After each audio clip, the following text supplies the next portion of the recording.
بۆیە دەڵێن کورد لە دەرەوەی سیستەمی مێژوودایە کۆری ئێمە تاوەکو ئێستا بە شێوازێکی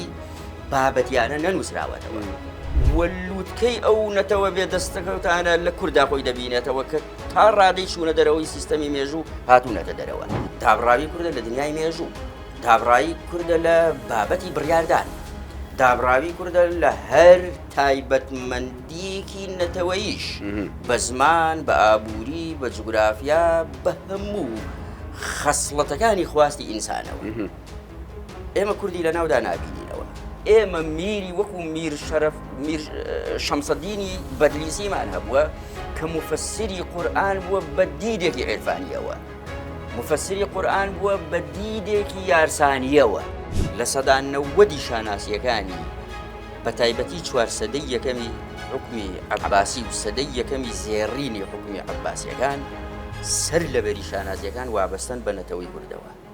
ئەم کاتتان باش بینەرانی خۆشەویست لە هەر کوێیەکەن ساغ و سەلامەت بن. لەگەڵ دکتۆر ماجید خەلیل مامۆسای زانکۆی سلێمانی ئەمانەوەیە گفتوگۆیەک بکەین سەبارەت بە ڕۆڵی کورد لە ناو گۆڕانکاریەکانە ڕۆڵی کورد لە مێژوودا بزانین بۆچی کورد تا ئێستا وەکو زۆرێک لە مێژوونووسان باسی یەکەن کورد لە دەرەوەی مێژووە بۆچی هەموو نەتەوەکانی دیکە لە دەوروبەری ئێمە هیچ کاتێک وەکو ئێمە مونەویر و خەڵکانی داهێنەر و سەرباز و پاشا و میریان نەبووە بەڵام ئەوان ئێستا تا ڕادەیەک بە ئامانجە نەتەوەییەکانی خۆیان گەیشتون بەڵام سەرەڕای هەموو ئەو گۆڕانکاریانەی کە هەر چەند ساڵ جارێک لە ناوچەکەی ئێمە یا چەند دەیەک جارێک لە ناوچەکەدا ڕوو دەدەن بەڵام کورد تا ئێستا لە شوێنی خۆیان ماوەتەوە و لە ژێردەستەییان ماوەتەوە و بەداگیرکراوی ماوەتەوە. دکتۆر بەخێر هاتی. سپاس. کاک دکتۆر ئەگەر لە سەرەتا لەوە دەست پێ بکەین دەرەوەی مێژوو چییە؟ هەندێک لە مێژوونووسان باس لەواکەن کورد تا ئێستا لە دەرەوەی مێژووە. دەکرێت چەمکێکی لەو جۆرە ئێمە وەها باسی بکەین کە ئێمە لە بابەتەکانی پەیوەست بە مێژوو شتێکمان هەیە پێ دەوترێ پێش مێژوو قۆناغی پێش مێژوو قۆناغی پێش مێژوو لە لای مێژوونووسان بریتە لەو قۆناغی کە هێشتا نووسین نەدۆزراوەتەوە بۆچی ناویان ناوە قۆناغی پێش مێژوو چ وابەستەییەکی بە نووسینەوە هەیە بابەتێکی یا دۆزینەوەی نووسینەوە هەیە ڕێک خاڵەکە بە زۆرە لە جۆرەکان وەڵامی پرسیارەکەی بەڕێستانە کورد لە دەرەوەی مێژوودایە کورد لە دەرەوەی نووسینەوەی مێژوودایە کورد لە دەرەوەی ڕووداوەکاندایە کورد لە دەرەوەی ئاڵ و گۆڕە ئەندێشەیەکانی ئینسانی ئەمڕۆدایە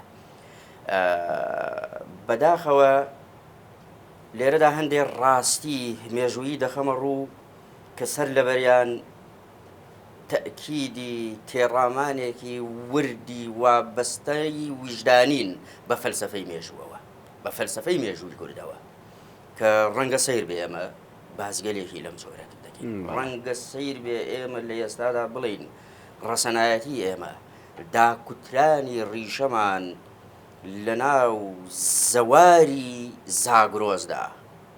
زەواری شارستانیەتی مرۆڤایەتی کە زاگرۆز لە پێشەنگەکانی ئەو زاواری شارستانیەدا خۆی دەبینێتەوە یەکێک لە هۆکارەکان وابەستە بێ بە ڕەسەنایەتی ڕابردووی ئەم نەتەوەوە ئەم ڕەسەنایەتی ڕابردووە هۆکارێکی سەرەکیە کە ئێمڕۆ نەتوانێت خۆی ببینێتەوە ئەمە پرسیارێکە تۆزێ نزیکە لە مەزەلەوە بابەتێکی لەم جۆرە من ێستا ڕوونی دەکەمەوە کورد لە دەرەوەی مێژوودایە چونکە لە دەرەوەی پرۆسەی پێکەوەنانی یا پردی وابەستەیی ئینسانی دوێنێیە لەگەڵ ئێستا و داهاتوودا کورد لەم ناوەندەدا خۆی نابینێتەوە ئێمە دەزانین لە هەزارەی سێی پێشزایندا نووسین دۆزراوەتەوە ڕووداوەکان بە جۆرە لە جۆرەکان لە ناو دەقی نووسینە دۆزراوەکانی شارستانیەتەکانی ڕۆژهەڵاتی ناوەڕاستدا بە میسر و میسۆپۆتامیاوە بۆ یەکەم جار مێژووی مرۆڤایەتی تۆمار کراوە لەو مێژوەدا ئێستەشی لەگەڵا بێ ئێمە دوو شارستانیەتی وەکو دوو شاباڵی گەورەی ڕابردووی ئینسانیەت باسییان لێوە دەکەین شارستانیەتی سۆمەری لەگەڵ شارستانیەتی میسریدایە شارستانیەتی سۆمەری و میسری یەکەم هەنگاوی هەڵهێنجانی هێزی مرۆڤ بوونن لە مێژووی مرۆڤایەتیدا، یعنی پێشەوە ئێمە شتێکی دیکەمان نییە، چیرۆکێکی دیکەمان نییە، چیرۆکێکی چارەنووسسازمان نییە لە ئێستادا، تیۆرێکی ئاڕاستەکردنی ئایندەی ئینسانی لەسەر هەڵبچنین. بۆیە بە قۆناغەکانی پێش ئەو وادەیە دەوترێ پێش مێژوو. کاتێک کە دەوترێ کورد لە دەرەوەی مێژوودایە، جۆرێک نمایانی هەمان ئەو خەسڵەتەیە، هەمان ئەو دابڕاوی کوردە لە دنیای ماجەراکان، دابڕاوی کوردە لە دنیای مێژوو، دابڕاوی کوردە لە بابەتی بڕیاردان، دابڕاوی کوردە لە هەر تایبەتمەندیەکی نەتەوەییش، بە زمان، بە ئابووری، بە جوگرافیا، بە هەموو خەسڵەتەکانی خواستی ئینسانەوە. ئێمە کوردی لە ناودا نابینینەوە، تەماشای هەر کایەک لە کایە کللتوریەکانی ئینسان دەکەی، کورد غایبە لە ناویدا، و بۆ خۆشی ڕازی بووە بەو نائامادەیەی لە ناو سەحنەی سیاسەتە جۆرا و جۆرەکانی وابەستە بە ژیانی ئینسانەوە، بۆ خۆشی کەوتۆتە ژێر باری بابەتگەلێکەوە کە خەریکە زوڵمی لێ دەکات و ڕازی بووە بۆ حاڵەتەوە. تاوەکو ئێستا بۆچی وا دەڵێم، تاوەکو ئێستا بۆ زانیاری مامۆستای عەزیز، تاوەکو ئێستا ئێمە سەر لەبەری ئەدەب و ئەندێشەمان، مێژوومان، توراسی فکریمان، پێناسەمان، هەموو ئەو شتانەی کە وابەستن بە شوناسمانەوە، ناتوانین دێڕێک بدۆزینەوە کە هەڵهێنجراوی زهنیەتی خۆمان بێ، یانی دەمەوێت بڵێم خۆمان باسی خۆمانمان نەکردووە، ینی هەموو ئەو وێنەیەی ئەو چیرۆکەی کە خۆمانی تەنانەت وەک پاڵەوانیش لە ناودا دەبینینەوە، ئەوان بۆیان گێڕاوینەتەوە. ئێمە کارەکتەرێکین لە گۆشەیەکی چەپەکی ناو حەکایەت خوانەکانی ئەواندا دانیشتوین، گوێ دەگرین بزانین چی دەڵێن، ڕاستەخۆ دەڵێن ئێمە دەی ئەوەین. یانی لۆژیکی لانکەی شارستانیەت کە زاگرۆزە تاوەکو ئێستا نەکەوتۆتە کار. دنیابینی ئێمە داینەمۆکەی لەو کاتەوەی کە لە کار کەوتووە ئیشی پێ نەکراوە. ئەمانە هەمووی پرسیاری تۆزێ. بەڵێ کاک دکتۆر، ئەگەر کاک دکتۆر سەیری شوێنەوارەکانی ینی سەیری ئارکۆلۆژیەکانی لە منتیقەکەیە، تۆ بهێنەرە بە چاوی خۆت کۆنترین پەرزگای سەرزەوی لەسەر خاکی کوردەوارە و وەکو جەنابتە فەرمووی زاکرۆسە، کۆنترین ناوچەی کشت و کاڵی لەسەر سەرزەمینی کوردەوارە، کۆنترین شوێنێک کە مرۆڤ تێیدا ژیابێ وەکو خێزان لە ناوچەی کوردەوارە. بۆچی کورد تا ئێستا نەیتوانی و ئەمە جۆرێک لە جۆرەکان بکاتە مارکێتینگێک و بکاتە دەستکەوتێک بۆ ئەوەی جۆرێک لە جۆرەکان بیکاتە پێگەیەکی خۆی وەلێوە ئینتەلاق بکە؟ ڕاستە، ینی ئێمە وەرە ئەو پانتایی کە ئێستا کوردی لەسەردا دەژی بەراوردی کە بە یەک بە یەکی وڵاتەکانی ئاسیای ناوەڕاست، ئێمە زانیاری وردمان لەسەر شوناسە شوێنەواریەکانی ئەوان هەیە، پێگەیەکی زەنگین لە هەموو ئەو پانتایە جوگرافیای ئاسیای ناوەڕاست و تەنانەت ئاسیای بچووک حەزارەتی بیزەنتی و ڕۆمانیەکانی لێ دەرگا کە ڕوونە ئەوان لە چ کاتێکدا دەستیان گەیشتووە بە ئاسیای بچووک و زائیدەن هەموو باکووری ئەفریقا و نیمچە دوورگەی عەرەبی و تەواوی ڕۆژهەڵاتی ناوەڕاست و دەتوانین ئەمە پەل بکێشین بۆ کیشوەرەکانی تر نمونەگەلێک بێنینەوە. ناتوانین هێندەی ئەم سەرزەمینە ڕایەڵە ڕەسەنەیەکانی وابەستە بە توراسی ئینسانیان تێدا بدۆزینەوە. لە کووردا هەموو ئەم حاڵەتانە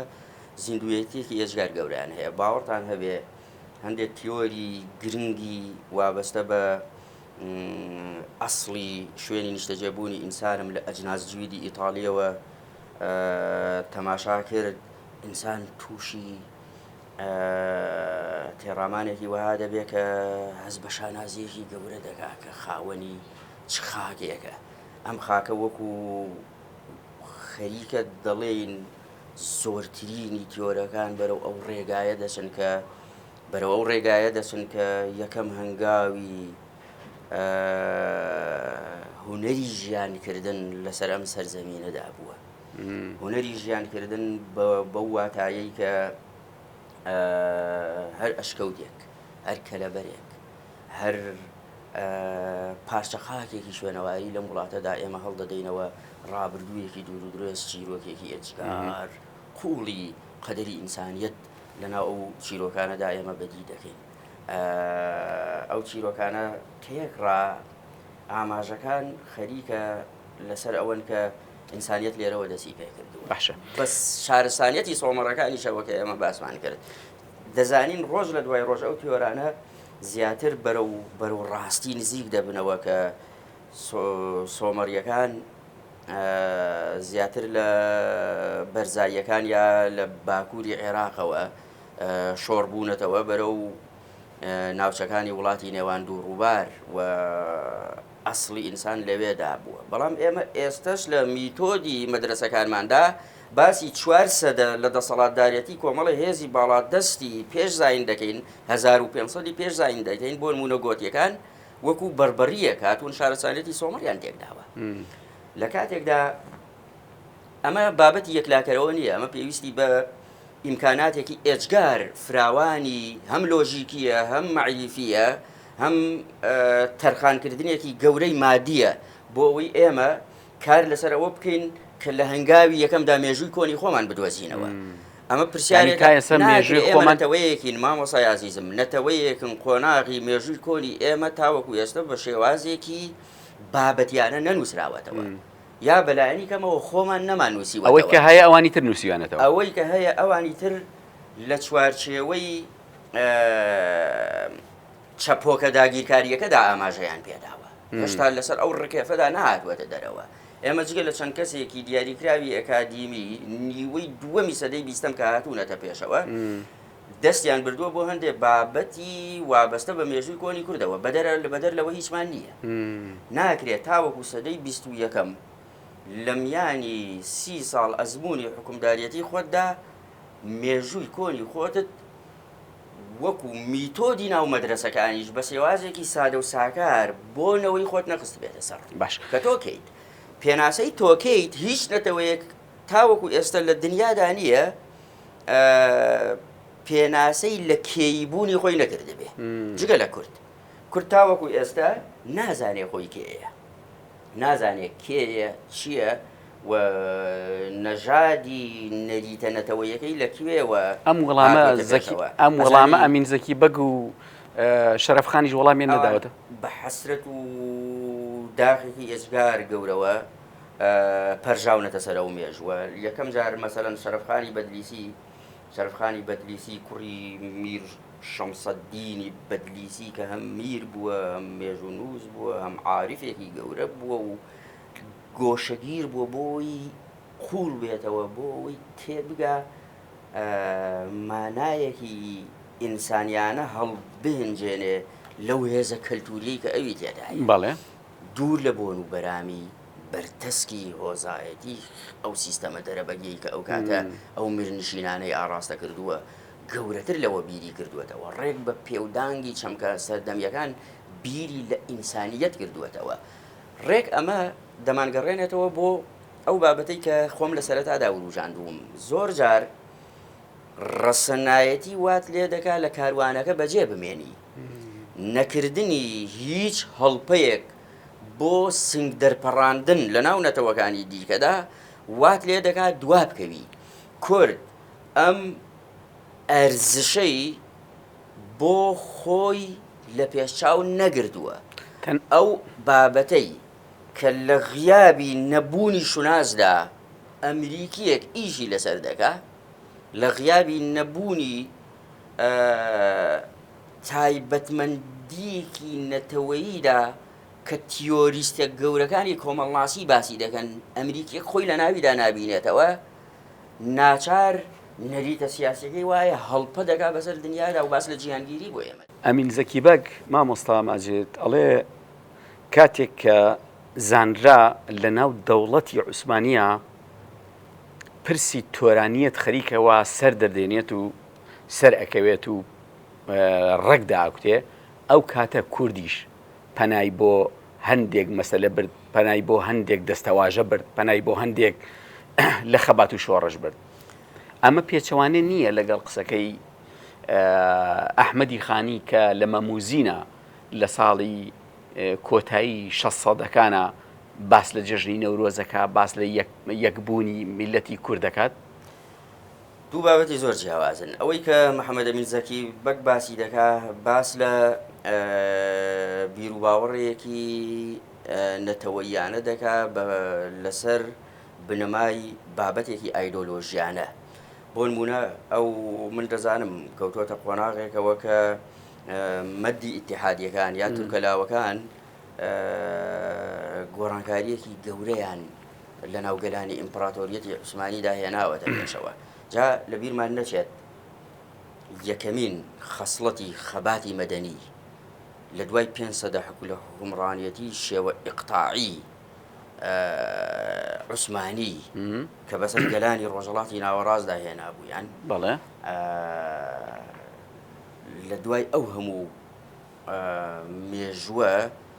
مەدێکی مەدەنی لە کۆتایی سەدەی 19ەوە سەر هەڵدەدا. ئەم مەدە مەدەنیە کوردەکان تێیدا پێشەنگن و هەمیشە پرسیارەکە دیسان دەگەڕێتەوە بۆ ئەوەی بۆچی کوردەکان پێشەنگی مەدە مەدەنیەکەن، بۆچی کوردەکان وەکو ئەوانی دیکە دەست نابن بۆ بابەتی یاخیبوون لە سیستەمی عوسمانی. تەماشا بکە تەنها نەتەوەیەک کە لە سیستەمی 500 حکمی عەباسیدا یاخی نەبوو کورد بوو، کورد یاخی نەبوون لە عوسمانیەکان. هەموو ئەوانی دی مەسەن نەتەوەکانی نیمسە دوورگەی باڵخان بگرە تاوەکو دێت بۆ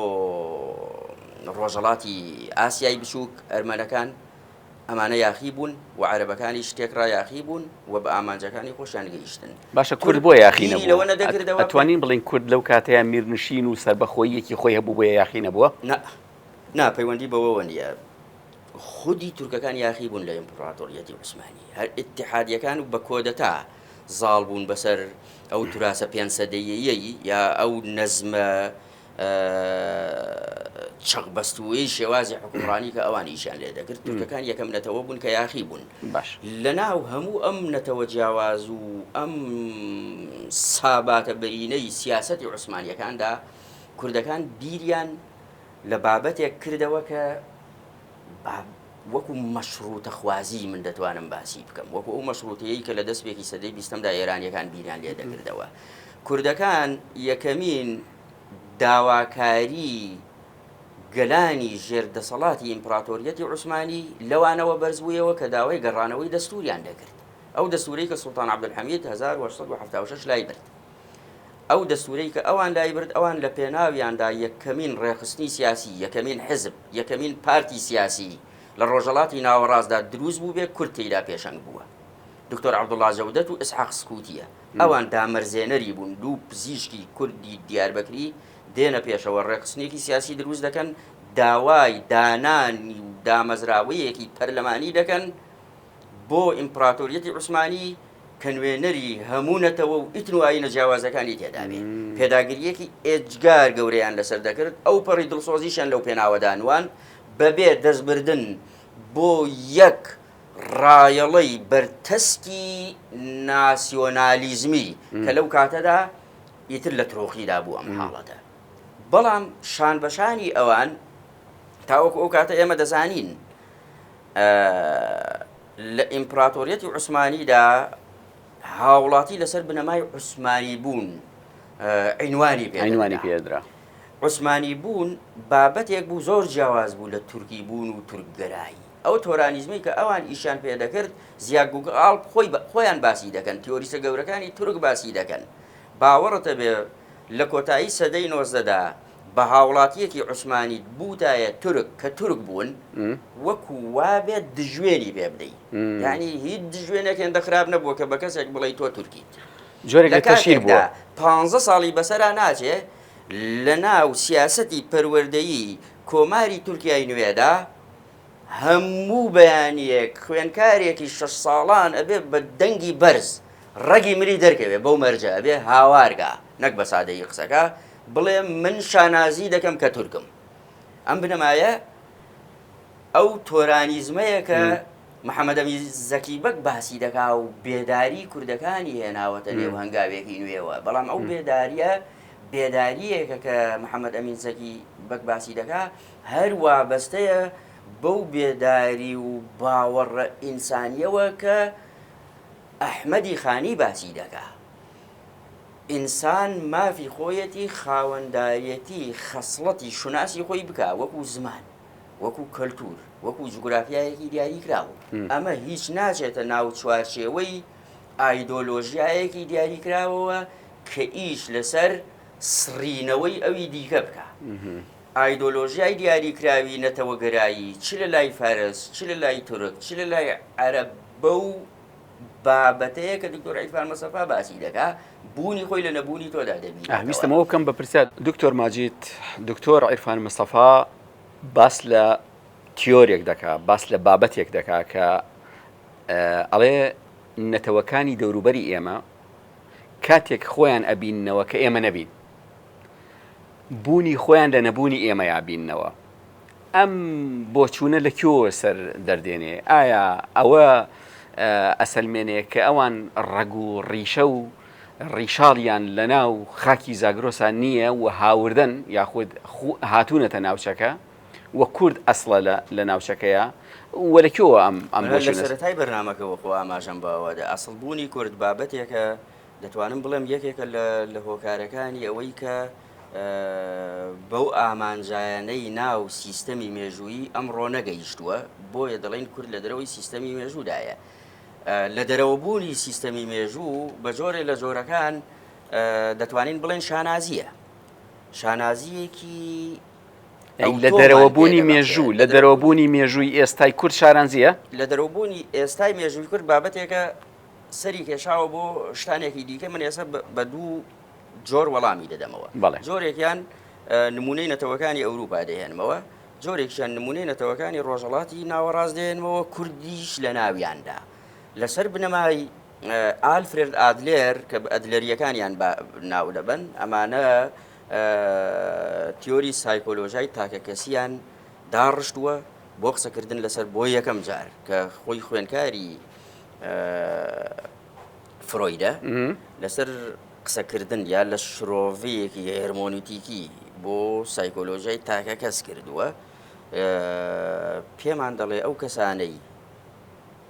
کە بریندارن بندەستن یەکێ لە کەم و کوڕیە فسیۆلۆژیەکانیان تێدایە، وا دەکا کە ببن بە خاوەنی داهێنانی گەورە، هەڵپە بکەن بۆ ئەوەی قەرەبووی قەدەری نائامادەییان بکەنەوە لە مێژوودا،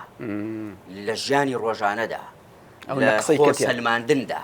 ئەم حاڵەتە وا دەکا هەموو ئەو کەسانە بە جۆرە لە جۆرەکان داهێنانی گەورەیان لێ چاوەڕێ دەکرێت و نمونەگەلێکی ئێجگار زۆریش دەهێنێتەوە، زۆر بە قوڵی شرۆڤەی ئەم واقعی بۆ ئێمە کردووە. ئەم حاڵەتە لەسەر ئاستی سایکۆلۆژیای کۆمەڵدا ئێمە ئەگەر بێت و شرۆڤەی کۆمەڵێکی بندەست بکەین دەبینین هەموو ئەوانەی کە کەم و کوڕی لە پێناسەکردنی شوناسیاندا هەیە، لە ڕابردوویاندا هەیە، لە مێژوویاندا هەیە، لە ڕەسەنایەتیاندا هەیە، ینی هەموو ئەو نەتەوانەی لە سەدەی 19 و 20دا تاوەکو لە بواری فەرهەنگیدا ڕابردوویان لاوااستر بوو بێت لە ئیمڕۆی دنیادا دەستکەوتەکانیان زۆرترە. ئەوانەی کە بەهێزتر بوون لە میراتە فەرهەنگیەکە لە ڕەسەنایەتیدا هیچ دەستکەوتێتیان نییە، وەلووتکەی ئەو نەتەوە بێ دەستەکەوتانە لە کووردا خۆی دەبینێتەوە کە تا ڕادەی چوونە دەرەوەی سیستەمی مێژوو هاتوونەتە دەرەوە. من لێرەدا باسی دەکەم، دەمەوێت بڵێم هەر تەماشای نەتەوەکانی ئەوروپا بکە. ئەمە بەراوردێکی ئێجگار گرنگە ئێمە بۆ سەلماندنی بوونی خۆمان لە ناو مێژوودا بیکەین. باش هۆڵەندیەکان، ئیسپانیەکان، پورتوگالیەکان خاوەنی داهێنانی گەورەتر بوون، باشتر بوونی خۆیان لە ناو پرۆژە ئیستیعماریەکەدا سەلماند، باشتر هێز و قودرەتی خۆیان سەلماند و باشتر توانیان لە نەزمە ئابوووریەکەدا ئێجگار دەوڵەمەند بوون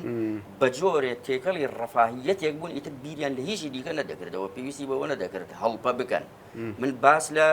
هەڵهێنجانی هەڵپەگەرایی دەکەم لە ناو تیۆرە کۆمەڵناسیەکاندا باش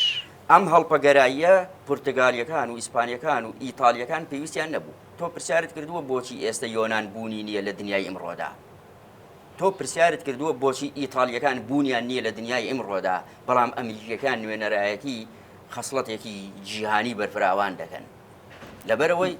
لەبەرەوەی ئێمە 2000مان هەیە لە ئەوروپادا حەسارەتی ڕۆمانی لەگەڵ حەسارەتی یۆنانی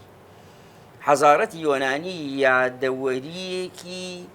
تاڵی هەیە بە نیسبەت نەتەوە ئەوروپیەکانەوە ئەگەر بێت و ئەو سیستەمە شێوە دیموکراتیەی کە فەرهەنگی خۆرئاواییەکان ئەیخوازێ ئەگەر ئەوە نەبوایە ئێستا یۆنان و ڕۆمانەکانیش وەکو کورد لە دەرەوەی سیستەمی مێژوودا دەبوون لەبەرەوە خاوەنی ڕەسەنترین شارستانیەتی مرۆڤایەتین پێویستیان بە هیچ جۆرە هونەرێکی هەڵپەگەرایی نەبووە لە کاروانەکەدا دواکەوتوون کورد پێویستی بەوە نەبووە بوونی خۆی بسەلمێنێ ڕابردووی خۆی بسەلمێنێ خاکی خۆی بسەلمێنێ بەڕێزەکەم ئێمە خاوەنی میرنشینێکی وەکو میرنشینی بادینان و بۆتان و سۆران بوون میرنشینی بادینان 500 حکمی کردووە ئەنجا عوسمانیەکان بە سواری وڵاخەکانیانەوە پەڕیونەتەوە بۆ ئاسیای بچووک ئەردەڵان هەن میریانە ئێمە میری وەکو میر شەمسەدینی بەدلیسیمان هەبووە کە مفسری قورئان بووە بە دیدێکی عێرفانیەوە مفسری قورئان بووە بە دیدێکی یارسانیەوە سەیری ئەم ڕۆحە جوانەی پێکەوەیی بۆ ئاڕاستەکردنی هەموو ئەو نەتەوانەی کە لە دەوروبەری ئەو میرەدا هەبوون میرێکی دەسەڵاتداری گەورە بووە تا ساڵی هەفتاکانیش هەموو عەرەبەکان لە ژێردەوارا بوون لە نیمچە دووریای عەرەبیدا ئێستا سەیری کولتور و سەیری باڵادەستی و سەیر و هێز و قودرەت و مەدی مادیان بکە بۆ ئەگەر باس لە نەتەوەکانی ڕۆژهەڵاتی ناوەڕاست بکەین بۆ ئەو بوونی ئەو فەرهەنگە کەلتوریە دەوڵەمەنە بۆ پشگیری قسەکانی جەنابەت میسر لە ترۆپکی ئەو ڕێک ڕاستە مسر ئەسڵەن مسر ئەوەی کە نوێنەرایەتی مسر دەکا یا لە باکووری ئەفریقا دەکا ئێمە لە بیرمان نەچێ دوو نەتەوە نوێنەرایەتی نەتەوەی ڕەسەنی باکووری ئەفریقا دەکەن ئەوانیش ئەمازیقەکانن لەگەڵ قبتیەکان ئەوانە جارێ هەر لە دەستوری هیچ کەم لە وڵاتەکاندا نابیان نانی مناڵ بە یەکێ لەو وشە کۆنانە کە لە فەرهەنگیاندا دەیدۆزنەوە قەدەغەیە لەبەرەوە بەپێی دەستور کام وڵاتەیان زۆرتر لە مۆدێرنە و سیستەمی سیکولارەوە نزیکە بە پێودانگێکی ئاینی بوونی ئەمازیغیەت و قبتیەکان دەسڕێتەوە لەبەرەوە کورد هەندێک خەسڵەتی تێدایە هەندێک خەسڵەتی خۆڕسکی تێدایە هێزی مانەوەی پێدەبەخشێ کورد توانیوێتی مەیدانخوازی بکە زمانەکەی جۆرێک لە سحری مانەوەی تێدایە کە لە قودرەتی ئێمەدا نییە هیچ نەخشەسازی و پیلان و ئایندەبینیەکی ئێمە وای نەکردووە کە زمانەکەمان بەم جۆرە ببینێ یعنی ئەگەر بێت و ئێمە دەتوانم بڵێم بە پێچەوانەی هونەری مانەوەمان ئیشمان کردووە ئەگەر بێت و ئیشکردن ئێمە بکەینە نمونەی مانەوەمان ڕەنگە پرسیار بکرێ بڵێ خۆ کوردیش لە نەهامەتیدا خۆی بینیوەتەوە هێندە لە ڕەفاهیەتدا ڕەسەنایەتی خۆی نەبینیوەتەوە تا پێویستی بە هیچی دیکە نەبێ ئەمەیان دیسان پرسیارێکی دیکەیە کورد ئێمە دەزانین بۆ یەکەم جار میخایل سمیۆنۆڤیچ لازەرێف لە کتێبی کێشەی کورددا کە ئێمە دەزانین ڕووسەکان کە سنتەرە کوردناسیەکان دادەنێن لە سۆڤێتدا لە باکۆ و یەریڤان و مۆسکۆ و لینینگراد و هەموو ئەوانەدا تەوژمێکی نووسینەوەی مێژووی کورد توراسی کورد خەسڵەتە ژیاریەکانی کورد بە شێوازێکی ئەکادیمی دەنووسرێ ئەو دەڵێت لە سەدەی 19ەوە کێشەی کورد دەبێتە کێشەیەکی نێونەتەوەیی تا ئەو کاتە بوونمان لە دەرەوەی مێژووشدا هەر باس نەکراوە ینی نەوتراوە کورد نەتەوەیەکە لە دەرەوەی مێژوودا ینی ئەمەش نەوتراوە لەو کاتەوە کورد بە شێوەی نەتەوەیەکی بندە ساتوەتە پێشەوە من هەر لەسەر بنەمای تیۆرە ئادلێریەکە دەمەوێت پێت بڵێم ئەو جا دوو ڕەهەند بۆ ئێمە بێز دەکات دەڵێن نەتەوەی بندەست یا کارەکتەری بندەست یا تاکی بندەست یا دەبێتە خاوەنی داهێنانێکی گەورە لەسەر بنەمای هەڵهێنجانی هەڵپەگەراییەکە کە باسم کرد وەکو ئەو نەتەوە بێفەرهەنگانەی کە لە ئێستادا هەموو شتێکن یا دەبێت بە خاوەنی داهێنان گەلێکی لەم جۆرە خۆی لەناو سیستەمە مێژوویە دوور لە لۆژیک و ئەخلاقەکەدا بە جوانترین شێوە دەبینێتەوە یاخود ئیرادەی لە دەست دەدا هەمیشە هەر بەس لەسەر بنەمای ئەو تیۆرە پێت دەڵێم ئەو نەتەوانەی کە ڕەسەنن کاتێ تووشی نەهامەتی بندستی و داگیرکاری دەبن نمونەی نەتەوەی کورد زۆرتر نیشانەکانی نەخۆشیەکیان تێدا دەردەکەوێ لە باتی ئەوەی تووشی داهێنان بن هەڵپەی سندنەوەی مافی زەوتکراویان بکەن ئیرادە لە دەست دەدەن چونکە دوو لە بەردەم دوو ئەگەران ئینسانی بندەست یا کارکتەرێک کەم و کورتی تێدا بێ یا ڕوبەڕووی داهێنانێک دەبێتەوە بۆ قەروبووکردنی ئەو حاڵەتە یا ڕوبەڕووی تێشکانی ئیرادە دەبێتەوە ئێمە 100% نەتەوەی کورد لە تێشکانی ئیرادەدا خۆی دەبینێتەوە تەماشا بکە لە هیچ بۆن و بەرامێکی بیرکردنەوەی ئیمڕۆییدا کورد باوەڕی بە هیچ تایبەتمەندیەکی نەتەوەی خۆی نییە خۆی بەکەم دەگرێت بەرامبەر هەموو ئەوانی دی ئەی داهێنانەکەی لەکوێیە لە هیچ داهێنانێکی نەبووە کورد ئێمە هیچ داهێنانێکمان نەبووە جگە لەوەی بە شێوازێک خەسڵەتە خۆڕسکیەکانمان ئەمانەوەی کووردە ئەم وەکو جەنابەت ناودنا سحریمانەوە سحریمانەوەی کورد لەناو ئەم هەمووە پرۆسەیەکی خۆکردی مێژوویە لە دەرەوەی ئیرادەی دامەزراوەیی ئیمڕۆیی کورددایە یعنی کە دەڵێم دامەزرۆیی ئیمڕۆیی لە دەرەوەی کاری زانکۆکاندایە لە دەوری کاری پەیمانگاکاندایە لە دەرەوەی هەوڵی دەستە و گروپ و ڕێکخرا و حیزبەکاندایە لە دەرەوەی میتۆدی حیزبە سیاسیەکانماندایە میتۆدی هەر هێزێکی سیاسی ئێمە بێنە شرۆڤەی بۆ بکە لە ڕووی بوونی نەتەوەییمانەوە ڕوبەڕووی کارەسات دەبیتەوە میتۆدی بەشێکی گەورەی ڕێخستنە سیاسیەکانی ئێمە ڕەفزی بنەمایەکی گەورەی حەزارەتی ئێمە دەکا ڕەفزی فرەیی ئێمە دەکا میتۆدێکی بەرتەسک و پەڕگیرن میتۆدێکی بارهێنراوی ئەندێشەیەکی ئایدۆلۆژین میتۆدێکی دروستکراوی یا کۆپیکراوی کەلتوری حیزبایەتی ئەوانی دیکەن لەبەرەوە میتۆدی حیزبی ئێمە چۆن من تەماشای میتۆدی هێزە سیاسیە عەرەبیەکان دەکەم یعنی من بەداخەوە لە کاتێکدا باس لە نەتەوەیەکی خاوەن ژیار دەکەم خاوەن حەزارەت دەکەم نەتەوەیەکی ڕەسەن دەکەم لە دڵی زاگرۆزدا لە ڕۆژەڵاتی ناوەڕاستدا باسی نەتەوەیەکی لەم جۆرە دەکەم نمونەی باڵادەستی نەتەوە بێفەرهەنگەکان دەهێنمەوە ئەوانەی کە ئیبن خەلدون زۆر جوانیان باسی دەکا نمونەی هۆزەکانی بەنو غەسەت و بەنو غەتفان و بەنو تەمیم و بەنو ئەسەد و هەموو ئەوانە دەهێنمەوە هەتا وەکو سەدەی بیستەم ئەمانە بۆنی سەردەمیان نەکرد بوو بۆنی سەردەم ڕۆژە ڕۆژ ڕێک لێیانەوە دوور بوو ئەمانە دەبینین ئێستا بیرکردنەوەی بابەتیان هەیە سەبارەت بە مێژویان سەبارەت بە فەرهەنگیان سەبارەت بە دینیان باشە کاک دکتۆر ئێمە گەل لاپەڕەکانی مێژوو هەڵ بدەینەوە لە شەرەفخان و تا ئایەتوڵای مەردۆخی و تا ئەمین زەکی بەگ و تا ئەم واقعیشی کە خۆمان 100 ساڵی ڕابردوو بینیوانە بە چاوی خۆمان هەندێک مێژووی نوێ باسی کردووە و ئەوەی کە خۆمان بینیمانە لە ڕابردووە کورد جۆرێک لە جۆرەکان دەسەڵاتی بوونی دەسەڵاتی پێوە ناشرینە یعنی دەسەڵاتی هەبوو بێ پڕ بووە لە کوشتن پڕ بووە لە داگیرکاری پڕ بووە لە سووتان پڕ بووە لە ماڵوێرانی بۆچی کورد دەسەڵاتی پێوە جوان نییە یعنی دەسەڵاتی لێ نایە دەسەڵاتدارەتی لێ نایە تەماشای مامۆسای عەزیزم تەماشای 5 سەدە لە حکومڕانیەتی عەباسیەکان بکە عەباسیەکان بەرەو دوو ئاراستی دیاریکرا و حکومڕانیەتەکەیان عەباسی یا عوسمانی عەباسیەکان بەڵێ ئاراستەیەکان ڕۆژەڵاتی دەوڵەتی ئیسلامی یا خلافەتی عەباسی باز دەکەن ئاراستەیەکان ڕۆژە ئاوای ئەگەر تەماشای خۆر ئاواکە دەکەی دەستکەوتێکی تێدا نابینی بوونێکی تێدا نابینی کە خاوەنی خەباتێک بێ کە توراسی عوسمانیەکان شانازی پێوە بکە بە بەراورد بە بەشە ڕۆژەڵاتیەکەی خلافەتی عەباسی کە کورد خۆی تێدا بینیوەتەوە لە بەشی ڕۆژەڵاتیدا ئێمە کۆمەڵێ نەتەوەمان هەیە تەماشای هەموو مێژووی عەباسی بکە من ئەمە بە دڵنیاییەوە پێ دەڵێم وەکو پسپۆڕێکی بواری مێژوو پێت دەڵێم نەتەوەی کوردمان هەیە نەتەوەی فارسمان هەیە لەگەڵ نەتەوەی تورکمان هەیە لە سەدا 90 شاناسیەکانی بە تایبەتی 4 سەدەی یەکەمی حکمی عەباسی و سەدەی یەکەمی زێڕینی حکمی عەباسیەکان سەر لەبەری شانازیەکان وابەستن بە نەتەوەی کوردەوە. ئەو شانازێت تەنانەت هەتاوەکو ڕۆ دەچین بۆ ناو زانستە ئاینیەکانیش کە لووتکەی خۆیان لەو کارکتەرانەدا دەبینێتەوە کە خەریکی کاری فتوادەرەکانی دەوڵەتی تەواوی سەدەکانی حکومی عەباسی کورد بوون لە بەغدادا، حتا وەکو عەبدولکەریمی مودەڕیس لە سەدەی 20دا. ئەمانە هەموویان کورد بوون. لەبەر ئەوە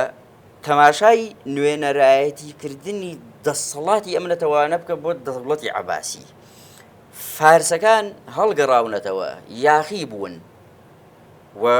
ئەزمموی خۆبەڕێوەبەریان لە ناو خۆیاندا بەرجەستە کردووە. بۆ نمونە دەوڵەتی سەفاریمان هەیە، سامانیمان هەیە، هەڵگەڕ یاخی بوون لە عەباسیەکان. تورکەکانمان هەیە، سەلجوقەکان یاخی بوون، هاتن دەستیان کرد بەسەر بەغدادا. دەیلەمیەکانمانیان هەیە، بووەییەکانمان هەتووە هاتن دەستیان کرد بەسەر بەغدادا بە نیسبەت ئێرانەوە. یعنی ئەوانە نەیانتوانی پارێزەری سنوورەکانی خەلافەتی عەباسی بن. یەک میری کوردی نییە لە حەسنەوی، لە عەنازی، لە شەدادی، لە مەڕوانی کە بە موجاهید و پارێزەری سنوورەکانی خەلافەتی عەباسی ناو نەبرابێ. تا ئێستا بۆچی ئێمە ئەم بەراوردەمان نەکردووە؟ بۆ کەسێک کە بە شانازی بەڕابردووی مێژووی ئیسلامیەوە دەکات نهاتووە بەراوردێکی لەم جۆرە بکات؟ بۆچی میرنشینە کوردیەکان پارێزەری سنوورەکانی خەلافەتی عەباسی بوون بەڵام میرنشینە تورک و فارسەکان داگیرکەری خەلافەتی عەباسی ئەمە نقطەی قووەتە بۆ کورد یان نقطەی حاڵەتێکی لەم جۆرە نا پەیوەندی بەوەوە هەیە. کورد هێزێکی بەربەری نەبووە، کورد هەڵپەی نەبووە. کورد لەبەر ئەوەی لە سایکۆلۆژیایدا خاوەنی خاکێک بۆ پێویستی بەوە نەبووە خاکی ئەوی لە وەرگە و پاوانی ئەوی دیکە داگیرکە، خۆی پاوانی هەبووە. کورد لە باشووری سیبیریا و تبت و مەنگۆلیاوە نهاتووە تاوەکو عەشقی لە وەرگە و پاوان بێ، عەشقی دەست بەسەراگرتن بەسەر خێوەتەکانی ئەوانی دیکەدا بێ، عەشقی جینۆساید و کوشت و بڕ بێ. لەبەرەوە فەرهەنگی جینۆساید یا جوڵانەوەی جینۆساید تەنها نەتەوەی کوردی لێ بەدەرە. ئەوانی دیکە خەریکی کاری کوشت و بڕ و قەتڵ و عام و هەڵپەکردن بوون. من دیسانەوە دەڵێم هەڵهێنجانی هونەری هەڵپەکردن لە توراسی کوردیدا نییە وەڵەنە نەتەوەکانی دیکەدا هەیە. سەلجوقیەکان مەگەر هەڵپەکردن نەبوو هاتن بۆ ئیمپراتۆریەتی عوسمانی و خەلیفەیان خزاندە نێو قەفەزەوە بەس لە وتاری هەینیدا ناوی دەبوو. بووەییەکان مەگەر میتۆدی هەڵپەکردن بە پاڵی پێوە نەدان، خۆ باوەڕیان بەو نوێنەرایەتی خواییە هەبوو کە خەلیفەی عەباسی دەیکرد. لە هەمان کاتیشا دەهاتن دەشیشان دەکرد بەسەرا وەزەلیلیشان دەکرد، بندەسیشان دەکرد. چونکە ئەوان لە فەرهەنگیاندا هەستی ئەوەیان نەبووە کە خاوەنی خاکی خۆیان بوون. یعنی ئێمە ئاواییەکی وڵاتێکی عەرەبی نابینینەوە کە خاوەنی ڕابردوویەکی زیاتر لە 100 ساڵ بێ. ئاوایی کوردستان نییە قەبرسانی تێدا نەبێ کە نەگەڕێتەوە بۆ 40,000 ساڵ پێش ئێستا. ئاوایی عەرەب نشین نابینینەوە مێژووی لە 200 ساڵ زیاتر بێ. ئەوانە هەر کۆچەری و دەوارنشین بوون، نیشتەجێ نەبوون. فەرهەنگی نیشتەجێکردن کە ئاخرین پلەی تەتەوری ئینسانە لە سەدەی 20ما بە عەرەب و فارس و تورک گەیشتووە. ئێمە لە ناو نەتەوە گەلێک داین هونەری هەڵپەکردن تاویان دەدا. لەبەرەوە بوونی خۆمان نادۆزینەوە، لەبەرەوە زۆر بە ئاسانی خراوینەتە دەرەوەی سیستەمە مێژووی. باشە ئەم باسمان لە هونەری هەڵپەکردن کرد، بەڵام ئەم هەڵپەکردنە بۆ لە ناوخۆی کووردا جۆرێک لە جۆرەکان وجودی هەبووە. مۆنۆلۆگی کورد بۆ لە ناو خۆیان سەرکەوتوو نەبووە. بەڕێز کاک دکتۆر ماجید، بۆچی هەمیشە ئەردەڵان پەلاماری بابانی داوە، بابان پەلاماری ئەردەڵانی داوە، سۆران هاتوۆتە سەر بادینان بە؟ یعنی ئەمە بۆ ئێمە لە بەرامبەر نەتەوەکانی ترا بەم شێوەیە بووین بەڵام لە ناوخۆوا بووین؟ تۆ من بە دوو شێوەی وەڵامی ئەوە دەدەمەوە. هەمیشە ئینسان بە شێوازێکی لایرادی دەتوانێت بەرامبەرێک بخوێنێتەوە کە بزانێ بوونی هەیە. کورد بوونی لەوانی دیکەدا نەبینیوەتەوە. لەبەرەوە هێندەی ئامادە بووە بە گەشت میرێکی دیکەی کورددا بچێ، بە گەشت دەسەڵاتدارێکی ئەوی دیکەدا نەچووە. ئەسڵەن ئەوانی دیکە بوونی خۆیان لە سەدەکانی ناوەڕاستدا بەرەبەرە دۆزیەوە. کورد ترسی ئەوەی نەبووە کاتێک کۆمەڵێ دەوارنشینی ڕاگوزەری شوانکاری تورکمان هاتوونەتە خوار ئاوایەکانی ئەوانەوە نیشتەجێ بوون ئەمانە مەترسین بۆ سەر ئایندەیان بەڵام هەستی بە مەترسی کردووە بەسەر بوونی کۆمەڵێ قەڵاو قوڵە کە مێژوویان بۆ 500 دەگەڕێتەوە و هی ئەردەڵانەکانە چۆن سلێمانی و سنە ناکەونە ململانێەوە کە لە کاتێکدا هوەریان لە لووتکەدایە شان لە شانی یەکتری دەدەن لە کاتێکدا کێبڕکەیەکی کللتوری سەخت و تااقەت پڕوکێن لە بینیان ئەو کاتی کە نەتەوەکانی دیکە ئەو کاتی کە نەتەوەکانی دیکە لە قەراخی ڕووباری دیجلە و فراتە بالفعل تەماشا بکە ڕێک وایە تەماشا بکە بەراورد بە ئەردەڵانەکان ئێمە میرنشینێکی ڕەسەنی لەو زۆرە لە تەواوی ئێراندا نابینینەوە بەراورد بە ئەردەڵانەکان پێش مەغۆلەکانیش بوونیان هەبووە ڕاستە پێش مەغۆلەکان ئەردەڵانەکان بوونیان هەبووە بەراورد بە بابانەکان بەراورد بە سۆران بەراورد ئەم جۆرە میرنشینانە میرنشینگەلێکی وابەستەیی وجدانیان لەگەڵ خاکدا هەبووە لەگەڵ خەڵکدا هەبووە لەگەڵ زمانەکەیاندا هەبووە شوێنەواریان هەبووە لەگەڵ گوندێکدا هەبووە کە ڕەنگی خاکەکەی لە ڕەنگی خەڵکەکەی کردووە خەڵکێکی جیاواز بەسەر ئەو خاکەوە نەژیاوە لەبەرەوە ئێمە دەزانین کە بوونی ململانێ لە ناو کووردا بەشێکی وابەستەیە بەوەوە بەشێکی لە بیرمان نەچێ لە دروست لە سەدەی 16هەمەوە بەڵێ لە سەدەی 16هەمەوە وە بە تایبەتی لە سەردەمی شاع عەباسی سەفەویەوە بەڵێ شاع عەباسی تینووی خوێن سوپای هێنا بە ملوێن خۆی و سوپا تێکشتان بوون بە پەندی گشتجیهان ئەم هێزەی کە سوپای ملوێنی دەهێنێتە سەر تۆ هێزێکی تازە هەڵتۆقیوە کە دێ پایتەختێکت لە نزیکترین حاڵەتدا بۆ دەساچێنێ و دەچێتە ژێرباری بگرە و بەردە ئیستیعماریە دێرینەکەی خۆرە ئاواوە پرتوگالیەکان ئەوان ڕام دەکەن لەو خەلیجەی کە ئێستا پێ دەڵێن خەلیجی عەرەبی ئەوان بیر لەوە دەکەنەوە کە دوو هێزی مەزهەبی نوێنەرایەتی ڕۆژهەڵاتی ناوەڕاست دەکەن ئەم دوو هێزە مەزهەبیە پێویستە بدرێن بە گژی یەکتریدا و پێویستە دەسەڵاتە لۆکاڵیەکان لە گیانی ئەم دوو هێزە مەزهەبیە بکەنەوە بۆیە ئەوە خۆر ئاوا بوو نەیهێشت هیچ کام لەو میرنشینە کوردیانە لە بەرامبەر دەسەڵاتی سیاسی سەفەویەکان و عوسمانیەکان خۆیان ڕابگرن لە ئاخرین جارە لە ڕێکەوتنی ئەزڕۆمی دووەمی 1847دا رووسیا و بەریتانیا و فەڕەنسا دێنە ناوەوە داوا لە یەکپارچەیی قاجارەکان و یەکپارچەیی ئیمپراتۆریەتی عوسمانی دەکەن ئەگەر وەکو پیاوێکی نەخۆشیش بمێنێتەوە باش کاک دکتۆر زۆر کاتمان لە جەنابەت گرت زۆر سپاس بۆ وەڵامەکانت بەڵام ئێستا ئەبینین ئەوە جەنابەت زۆر خاڵ بە خاڵ باست کرد زۆر بەوردی باست کرد کە هەموو نەتەوەکانی دیکە خۆیان لە نەبوونی ئێمە یابینەوە ئێستا ئێمە نین ئەوان هەمویان هەن ئێستا کورد چی بکا بۆ ئەوەی سوود لەو دەرفەتە مێژوویانە وەربگرێ زۆر بە کورتی زۆر سپاس دەکەم ئێمە لە ڕاستیدا بەو مطلقەیە ناتوانین بڵێ ئێمە نین چونکە ئێمە ڕاستە کیانێکی سیاسیمان نییە مەبەسم نین کیان نییە مەبەسم نین کە قەوارەیەکی سیاسیمان نییە بڵێ یعنی من لەم ڕۆژانەدا باسی ئەخلاق و ئیتیکی پێشمەرگەم کرد لە شۆڕشی کوردیدا باسی ئەخلاق و شۆڕشم کرد تۆ دەزانی هەموو تۆماری تەمەنی ڕابردووی کورد سەرقاڵی شۆڕش و ڕاپەڕین و زوڵانەوەی بەرەنگاری خوازی بووە